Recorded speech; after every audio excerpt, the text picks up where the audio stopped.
So for this last song, isa siyang original song ulit, pero unreleased. So dito ko siya pre-debut performance.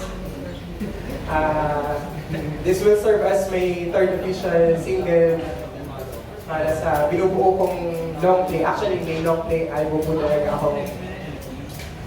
Gusto sana i-release this year. Hopefully, by the grace of God, ma-release na siya at maayos ko lahat. But this will serve, as I have said, this will serve as the third official single.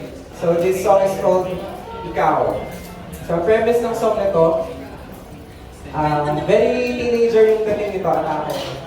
Siguro sinulat ko siya during my 18, 19, nung 19 years old ako. So this is about a unrequited love. Imagine yourself in a situation na hindi masusuklian yung feelings mo, but you just have to carry on, move on with your life, write a song, sing about it, and move on. So, ayun. Basically, yun yung kanta nito. So, sana magustuhan nyo. Ngayon ko pa lang siya i-perform, so medyo kabado ako. Hindi rin naman gano'n kasi well-versed sa pagkikitara. I only do guitar for my songwriting, but nandito na tayo, wala na akong magagawa. So, pagsagaan nyo na po. Okay.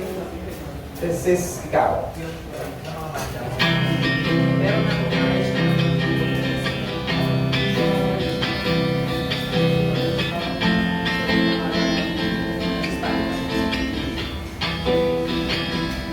Take two.